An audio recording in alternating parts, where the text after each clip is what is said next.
Loss of a team is a big problem that's out there. You're the guy that jumped out of airplanes and into, enemy territory. How do you take those skills and find how that translates well into what were your options? What did people tell you your options were? Do you feel as though that some people get lost in that, finding that new team or that new pack, and that's where we get the statistics, the suicide statistics with the military now? Hey there, welcome to the Peakality Podcast, your new favorite spot for unlocking the best version of yourself. Ready to level up your life? We've got you. We're all about blending technology with human wisdom and the drive to be better, personally and professionally.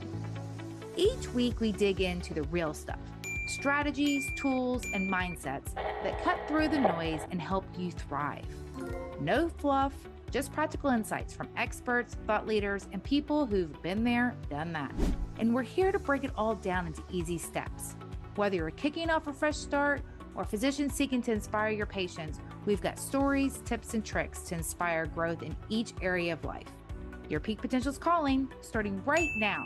Hit subscribe, join our crew, and let's move forward today.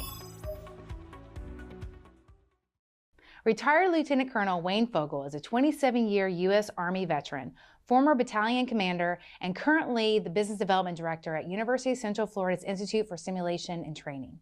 A decorated leader with experience in strategy, operations, and innovation, he brings a rare blend of grit, intellect, and deep care for the veteran community. After multiple combat deployments, Wayne has dedicated his post-service career to advancing veterans' mental health, suicide prevention, and reinvention. Let's dive in with Wayne. Thank you for joining us today, Wayne. Very excited to have this conversation, especially to bring it out to a larger audience from conversations that we had. So I want to start from the beginning. And you spent 27 years in the Army and just transitioned out, 2 years ago? A little over 2 years ago now. Yeah, so let's start at the beginning as to that transition and what you liked about the military and what was kind of difficult about your transition out of the military and what you see happening with a lot of people that are transitioning from active duty to veteran status. Wow, that's a whole question to unpack right there. So my experience, and each one is very individual coming out of the military, as we're all individuals. My experience was not good, primarily because of me. That's not blaming the system, where sure, it's not perfect, but I was not focused on transitioning. I was still in a command position at the time and had responsibilities and had to make sure that I was taking care of those first before I took care of myself, and just stayed focused on that all the way up until the time that I was turning in my equipment and getting ready to move, and literally didn't have a plan when I got out. I just knew that I was coming back to Orlando because that was home. That's where I started from. That's where family was at. So it seemed like a big enough city to find a job when I decided to find a job, and just knew that that's where I was going to land. And for all the administrative process that goes behind it, there wasn't a lot of tailoring to the individual, and it'd be hard to do in such a large organization.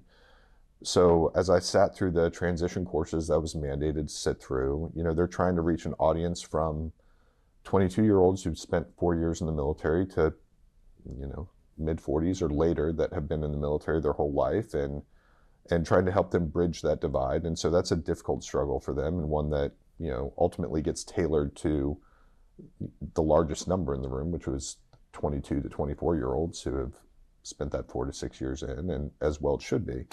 And so I didn't really explore my options very well. I didn't prepare very well mentally, didn't prepare very well career-wise, just kind of threw myself out there and said, I hope everything works out. Well, you say you didn't prepare mentally. What would that, looking back now, what would that mental preparation really even look like to you or to someone else? Looking back now, I would definitely counsel peers of mine to take the additional time to carve it out. You have this weight of responsibility. By the time you reach where I reached in the military, no matter what job you were in, You're going to feel that responsibility to the organization to continue to give yourself to the organization all the way until your last day.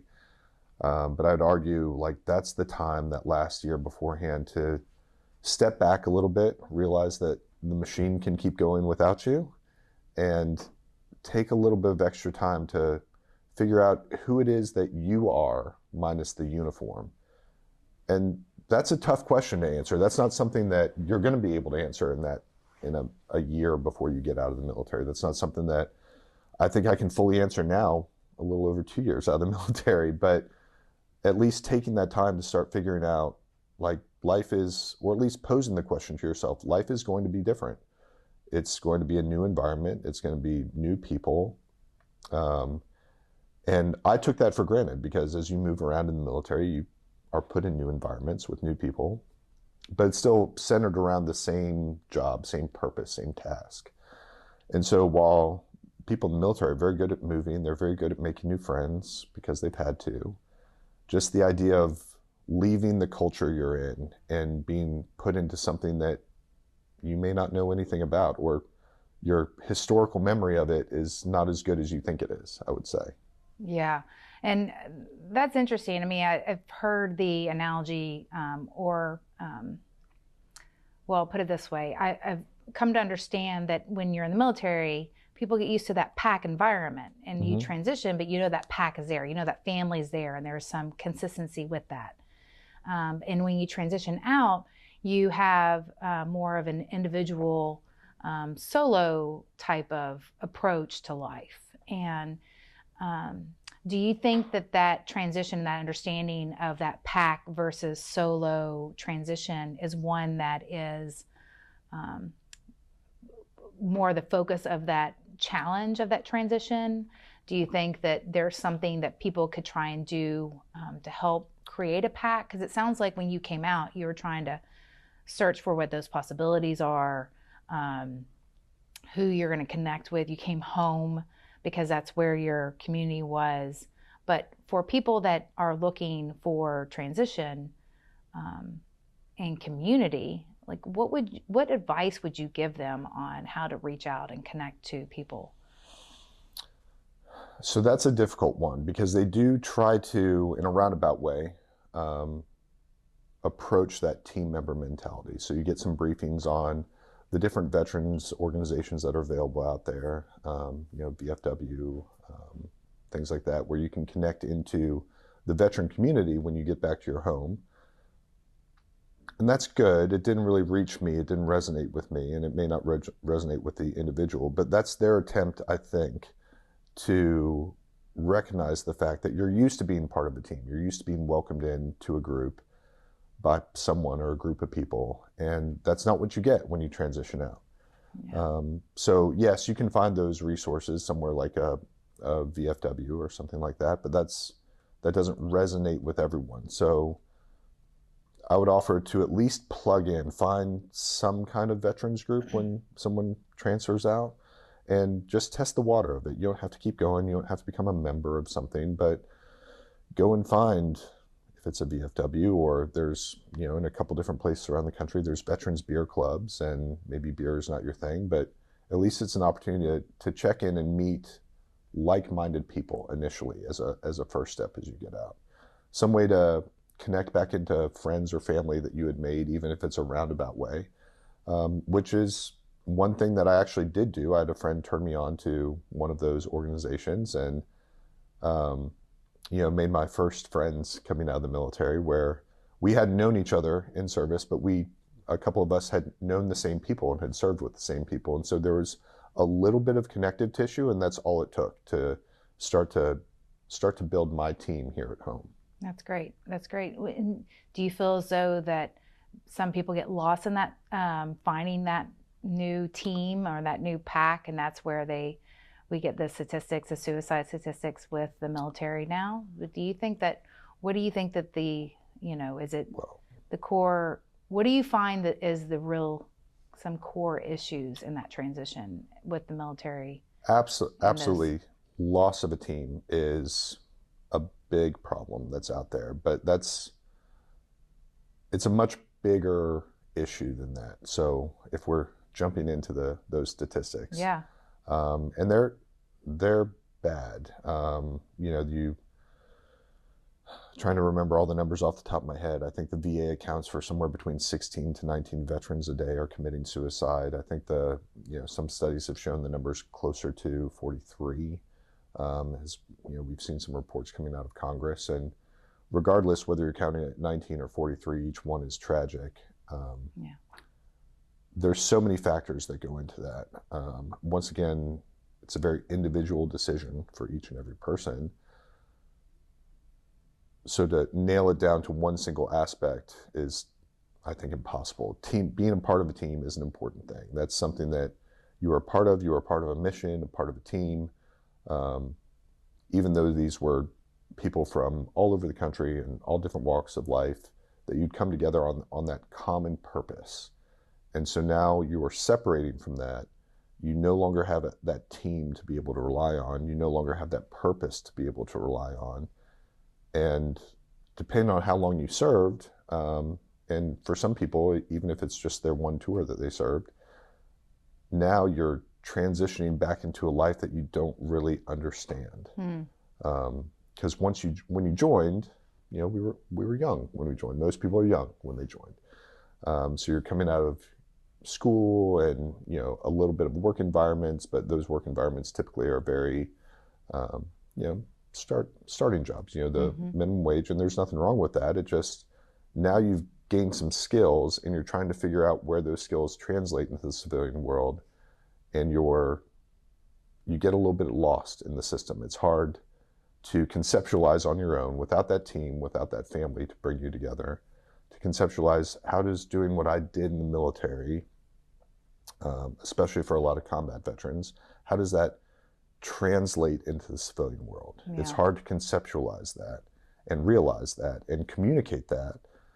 And so now loss of team, loss of purpose, and then as you struggle to translate those skills into civilian meaning, because no one's going into a job interview talking about what they did in Fallujah or what they did in the mountains of Afghanistan. Like, that's not fun interview conversation that's going to land you something. Instead, they're trying to translate those leadership skills and some of their background into relatable job skills. And that's hard to do if you don't have anyone guiding you along the way. So what are typically those job skills that you found when you came out? Like, what did you find that transition? What are those? Because here you're the guy that jumped out of airplanes and into, enemy territory, and, warrior fighter. And now you find yourself, back home. And how do you take those skills and find how that translates well into, what were your options? What did people tell you your options were? So my options when you came out, it was pretty simply put into, do you want to do sales or do you want to do operations, Wayne? There's two categories that you can fall into. And so my mindset, again, going back, was historical viewpoint of, yes, I worked clothing and retail sales. And so when someone said sales to me, I was like, that was a great job. I enjoyed it. And you need people to do it. I like to buy clothing. It's important, but I don't want to go back into clothing sales. I pictured like door to door or retail environment. And I said, that's not right for me. So operations, right? Operations, very military term, I can do that. That's what I've done in my military career. I can do operations. And so I started job hunting for program management and operations, and was not able to translate those skills, because at least what people I found are looking for is something relatable, something they can connect to and decipher. And so as you sit there and try to detail, well, I planned this kind of operation that took this amount of money and moved this amount of people and equipment from point A to point B. It's an interesting story in the civilian world, but it doesn't translate very well. For me, what translated well was I was fortunate. I got lucky along the way and was able to have a conversation with a few people where they said, okay, well, what did you really love about the military? And so I was able to open up and be like, what I really loved was connecting with people. It was the favorite part of my day every day.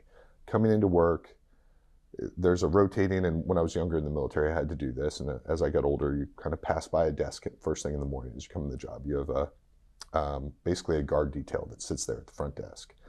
You come in, and I'd stop for 5 minutes and shake their hand and get to know them better, and a little bit about what made them tick and what their background was. And they were part of my organization, so learning more about them was important. And taking that 5 minutes, it was probably one of the favorite parts of my day. And one of my service was to be able to learn about people and connect with people.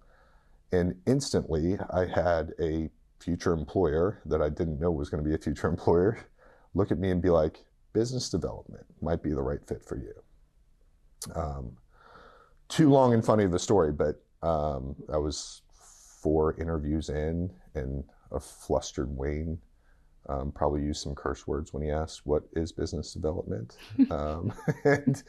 And so sure enough, that led me down a route of a skill set that translated into the civilian world, being able to meet and connect with people regularly and find it interesting and really have my eyes light up about that. And so I think talking more about your passion in what you did rather than trying to translate directly really would help people as they're transitioning out. That's really good. Yeah, what you're actually passionate about. Going back to earlier when you were saying that you had to, mentally prepare for, kind of going into the civilian world. I think that's a great strategy. Like really focus on the passion of what you have, and then pursue that once you get out. And I know that, and that transition's not easy. I mean, I understand that it's taken some time for you to really feel that you love what it is that you're doing, which I know that you definitely do now. And you've met a lot of people along the way that, that you've seen struggle, and try and help them through that transition, and that they still continue to find themselves struggling. What would you say to them that are on the verge of kind of going into a bad habit, bad mindset, pattern, whatever the case may be, of the old version of themselves, or a version that they're uncertain of, and so they fall into bad habits or patterns? What would you say to them that they should try and do in this, in their current situation to help them along? What did you find when you were challenged or struggling to help you get through and to find the right resources to lead you along the way? You definitely need to find those friends who are also mentors. Tap into them and understand, to help understand who you are, to help understand your value, to remind you of your value. I was fortunate to make several friends along the way because of my curiosity and getting into business development. It led me down a path of meeting lots of people. I became incredibly intrigued with, number one, landing in a job that I didn't know existed. And it made me wonder what other jobs are out there. What possibilities are even? And I knew I had a passion for meeting people, and so I just dove into that. And would go to random networking events well outside of the industry that I was working in, but it didn't matter to me. I wanted to go around the room and meet people and find out about what they did and what made them so passionate about that, to come after hours to an event and meet with other people who did the same thing. And so finding that group, those mentors and friends that help you develop that along the way, help you dive into your passion and remind you of your value, is incredibly beneficial. Because even as I found the right career path, but not the right company a couple of times. And there was nothing wrong with the companies I worked for. It just wasn't a fit for me. Yeah. And so being able to do that allowed me to explore other avenues and ultimately land in the same position. And there's a part of me with, those friends that mentored me along the way. You were one of them. It reminded me of some old, for lack of a better term, sayings that I grew up with my father, who, used to tell me, and it would always resonate in the back of my brain, you know, you work for two things. You work for fun and you work for profit. Yeah. Because you're spending a significant amount of your day during it, your time, your life doing it. So you should have both. Yes. And so if you find a job that has one but not the other, then work at it, but keep looking. If you find one that has neither, leave it immediately. And if you find one that has both, then stay there for as long as you possibly can. That's great. And so I've fortunately found one that provides me both. Yeah, that's beautiful. I love that. I think that that's important. I think that I've seen you really focus on your strengths, your interests, what your and what it is that you wanted it to, and navigate the terrain in this side of the world in a different way, and be able to find and target the things that you wanted to target, it just in a different environment than you've had in the past. And I think it's really cool to watch you and your buddies that were also in the military transition and see some of them really struggle with that transition. And I would like for you, yeah, go ahead, please. Well, that reminds me too, actually. I was actually talking to a friend of mine about this about a week or so ago, who's getting ready to transition again he's done a military transition. Now he's moving from one career path to a completely another one. And he reached out to me just to let me know and just to see if I had any advice for him, or kind of buffer the blow if it doesn't work out. And what I told him is that I was incredibly proud of him at that moment for even being willing to take the risk to reinvent himself. Love that. I said, no matter what happens on the other side of it, if the next transition to a new career path doesn't work, you know that you were bold enough and you were brave enough to take that step, to look toward a different future and see if you could reinvent yourself in that direction. If it doesn't work out, there'll be another direction that he'll pivot into. But at the end of the day, for me, I was proud enough of him just for taking that step. And so I'd also say, find those people around you that have done that before. They've transitioned from one career path to another. They've taken a bold step to say, this is great what I'm doing, but I believe there's something better. Yeah. And I know there's a different purpose for me. And so I've pivoted and talked to several of them. Some people have been unsuccessful about it. There's nothing wrong with that. Again, being bold enough to do is important. So learn the lessons that others have learned around you. So find those people who have done that big career transition, big life transition, and get advice from them too. That's great. What do you say about the guys that really miss their buddies back in the military? Like how best, they want to go back, and you loved being in the military. I did. And what is it that you loved about it? And what is it that you miss most about it? Loved most. Miss the most. I miss, for a long time, I would say, I'm fortunate now. I miss the purpose of it. Mm-hmm. I miss the connection to people in it. I miss the sense of fulfillment from it. You're not going to be rich coming out of the military. That's not how it works. But you do it because you're passionate about those people around you and passionate about the purpose that you serve for. And so when you're coming out, knowing that I lost that, there is hope on the other side. It's going to be different in some ways, but finding that career path and being bold enough to say, hey, I'm going to try this. If it doesn't work, I'm going to try something else, and then try something else. And I'm going to keep reaching out until I find that group of people that you can lean on like you did in the military, and you find that career that you feel passionate about again, that you're, okay, it is work, but as excited enough as you can be waking up in the morning. And yes, even as passionate as I was in the military, there were days that I woke up that was like, oh, I'm going to work again. Yeah, yeah, exactly, sure. And just like any job, there's going to be, things that you love about it and things that you don't. And, but I think that's great.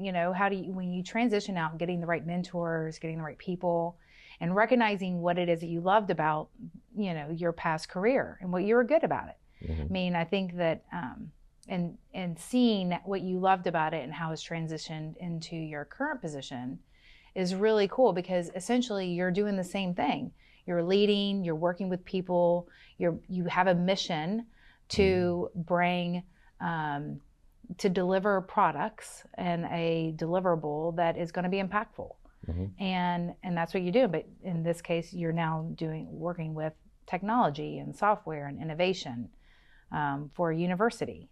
And that's massive. And looking at the possibilities for others and looking out for others and what their possibilities are. To me, that's how I see that transition happening. I would agree with that mostly.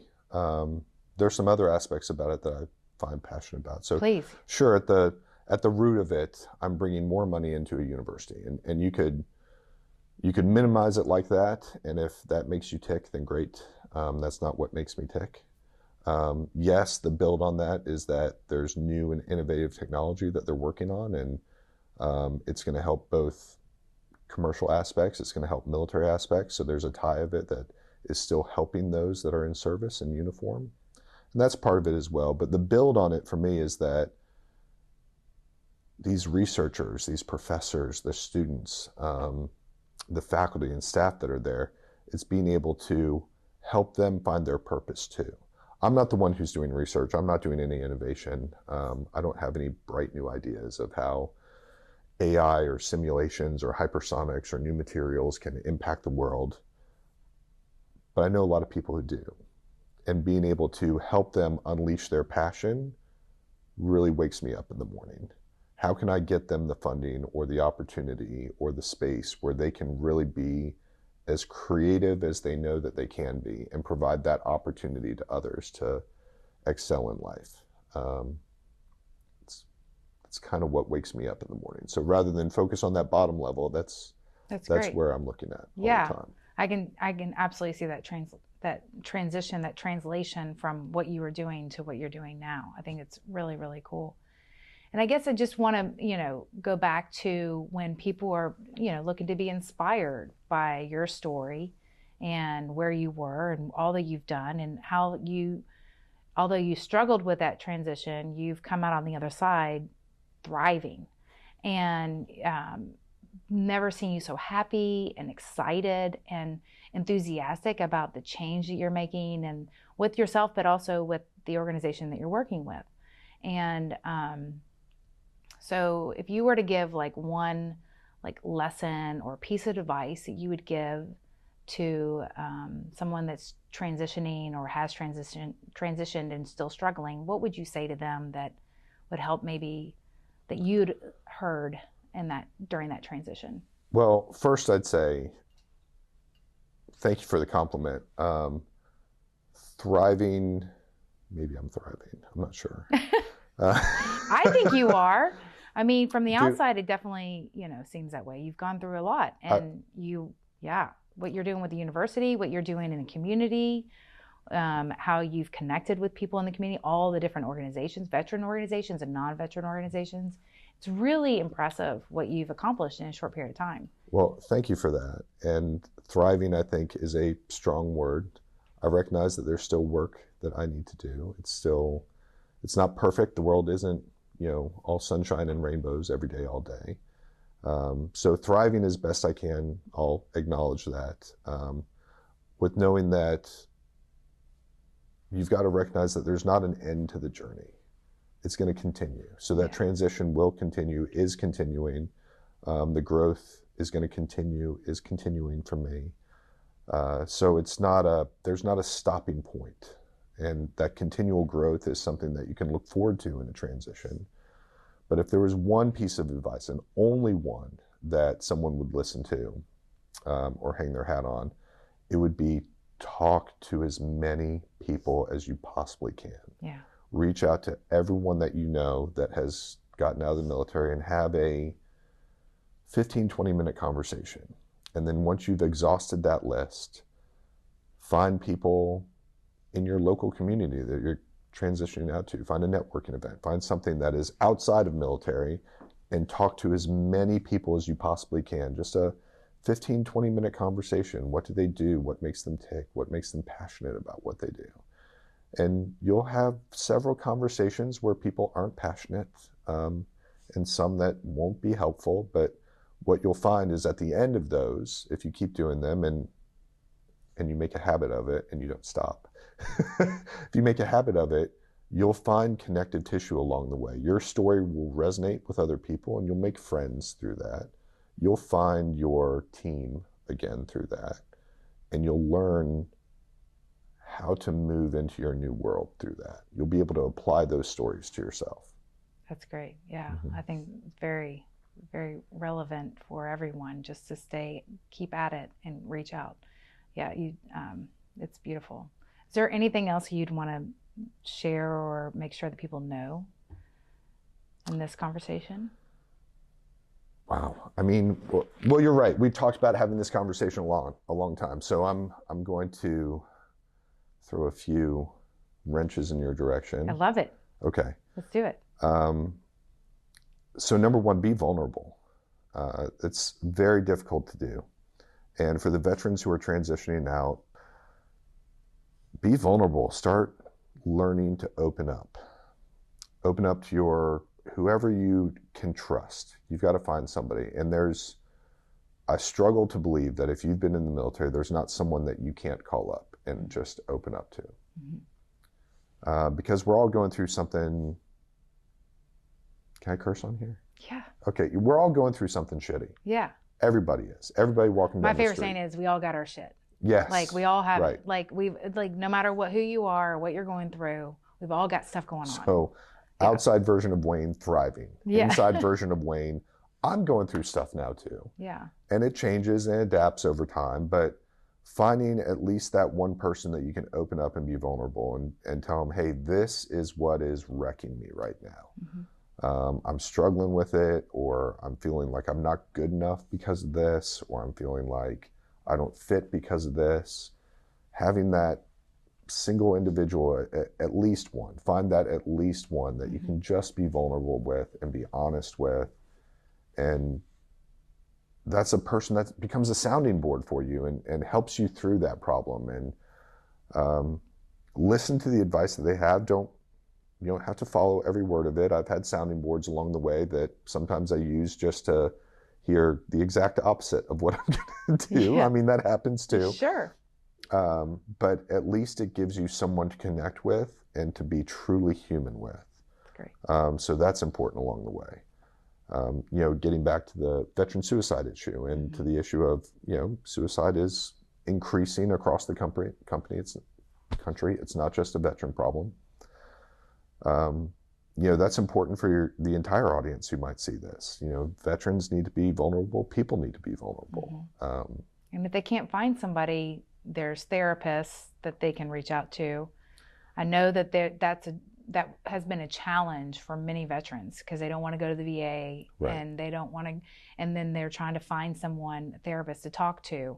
So if they can't find that confidant, on a personal level, I think finding a therapist outside of even the VA, if they're not getting the treatment that they need, is definitely another step or option that they should pursue. Absolutely. Medical professionals are very important for a lot of reasons. There's a reason why they have their degrees on the wall and they're able to help people the way they are. And I would never tell someone not to go see a professional to talk to as well. But I also know, and it's horrible to say but after a statement like that, because I'm not negating it. And you also know. And I also know treatment happens in a medical setting, in a clinical setting. That's where treatment occurs. Healing occurs in the community. Oh, that's beautiful. So it's important to not just have that connection and that vulnerability with the therapist, but also find that person in the community that you can truly heal with in that environment. And tools. It does, yes. It gives you the tools to do that. So absolutely the tools that expand your resources. We've been talking about this for a year and a half, for 2 years. Yeah. So I'm going to throw a shout out to Peakality as well. I've been very passionate about the build of that product because of the additional resources and the connective tissue that it provides. and the way you can interact and find others to interact with. You know, we're in a very technology heavy world. We're in a very socially negated world. People connect through apps now, you know, for better or worse. That's where we're at. Yeah. And so finding that ability to find other people to be vulnerable with, find mentors along your path, find resources along your path. I will give a shameless plug to Peakality for that along the way too. Well, thank you. It But just- you've been instrumental in us really building it in the way that it needs to be built so that it helps individuals that are in transition. And having that understanding of what you've gone through in that transition and what would be most beneficial in that transition from, you know, programs and products and connectivity, that community, to your point, it's been instrumental to really understand, because, you know, I have my own process of transition, but understanding yours and others has been instrumental in us building this, because we want to feel as though that we're really making an impact. But also having these conversations, exactly to your point, it's human wisdom with technology, but it's human wisdom first. It is. And I'd turn back to the technology on that, because I've been fortunate. Have I put a lot of work in? I have, but I've been extremely fortunate along the way. I was extremely fortunate to find someone who became an employer of mine, who originally wasn't looking to hire me. He was looking to farm my resume out so I could help me find a job. And then that person saw an aspect in me that I didn't see myself. I was fortunate. And then I started to work on connecting with other people and reaching out. So yes, I did that work, did the initial work of the resume and and then the work of connecting with people, and was fortunate to connect with the right people in the right rooms, to find someone that was talking to a good friend of mine. So I'm now a part of Peakality, you know, at a networking event, to randomly open Facebook one day to see that furniture was getting moved at a homeless veteran organization, and connected with, you know, someone that I've been able to help back, but had also helped me along the way. So taking away the fortune, the luck portion of that along the way, I think is what Peakality does. That's how I envision it. So that those resources, those connections are out there. Had I not been fortunate, I wouldn't know of a therapeutic treatment center in Colorado that's doing some groundbreaking work. But because of my fortune, now I do know, and I've learned and I've grown as a result of being connected with Lance. Because of the fortune of opening Facebook at the right time, I've learned and I've grown and I know more by being connected to Brian. Because of the fortune of seeing you at a networking event and knowing that you were talking to Tim Hill, who was a mentor of mine, like, I don't think he knows he's a mentor of mine, but he is. Well, I think that's something key, yeah. You know, so you're connecting, happenstance, connected, right time, right place. And I'd love for the luck portion of that to be taken out for most people, so that those resources are just out there. That here's a list of people that would be great for you to connect with based on your interest and, you know, things that you're working on, so that now you're able to open the aperture to something that you would never do if you just went from home to work to home to work to home to work every day. Yeah. I think it's such a great point you bring up. Like, mentorship can look like different, whether someone realizes they're being a mentor, or just being a friend, or, you know, connecting over coffee every once in a while. You know, those conversations can be mentorship when they don't even realize it. And I think I think that's key, and people understanding, just keep having conversations with people, and those relationships build over time. And that guidance and that mentorship can evolve, whether you're the mentor today and then, you know, you're relying on someone else and that same person in the future to be a mentor. I think that's where friendships and camaraderie really reside with these conversations in transition, and how best to manage transition. Because when you're in transition, I mean, you'll hit a low and you're not yourself, and you're not acting, you know, the way that you typically would behave or act or think or, you know, make decisions. But then that's when you surround yourself with the right people that help you kind of recognize where you are and help you kind of guide you out of that dark hole sometimes. And that's where I think it is connecting with people, and then helping. The technology is there to help guide you along the way, but that community, that connectivity, and people recognizing where you are in a certain moment in time is key. Mm-hmm. And I think that that's where, my learning in the past couple of years has really come through a lot, and just making sure that you surround yourself with the right people. So that, and because we're throwing everything into the sink with this conversation. Love it. So a little bit of a pivot, but kind of tying into that too. I don't want this to just reach out to people who are in a super dark place, quote unquote. Veterans get a lot of focus when it comes to mental health and PTSD, but we don't own the market on it. Mental health months exist for a reason, and that's because stress is relative. Mm-hmm. So I've talked to those veterans who are like, well, I'm hurting and I'm struggling, but it's not like I was in some big firefight somewhere or something like that. I'm like, and to each and every one of them, I say, don't minimize the trauma that you've gone through. Yes, exactly. And don't compare the trauma that you've gone through, no matter what level that is.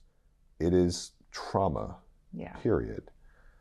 And just like, you got to take an aspect toward the mental like you do toward the physical. Just because I can lift more than someone else, or someone can lift more than me, like in a gym, if someone can lift more than me, it doesn't mean that I'm weak.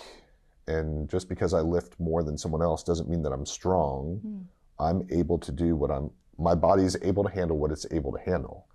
Mentally, it's the same aspect. You are able to handle what you're able to handle. Yeah. And so I would caution everyone out there, don't minimize your struggles just because you think someone else has gone through something worse. Mm-hmm. Those are still your struggles, and they're still real, and they're still 100% true, and they're 100% something that you need to reach out to find some help for. Mm-hmm. So I would challenge people, don't do comparative trauma. That doesn't do good for anyone out there. Yeah, well said. Well said. I think that's great. I think that all really great points that you make about, it's definitely not just military. If we're talking to everybody, because mm-hmm. look, I mean, with anyone, we all have, like we said earlier, we all have our shit. So it's like, today we may be stressed, and then tomorrow we may, be having one of the best days ever, and just recognize that balance, and not feeling like that you're stuck in that negative mindset. That right. You can change the channel, you can change, anything, if you just keep at it and stay focused on it. So this has been so helpful. I'm really excited to finally have this conversation with you in this environment, and I think that would love to keep that conversation going as we look at change, look at products, look at programs, and what those options are for people when they are, whether they're struggling or thriving, and looking for better ways to just better themselves, and different tools and techniques. And I think this is a great way to just start the conversation. So thank you so much.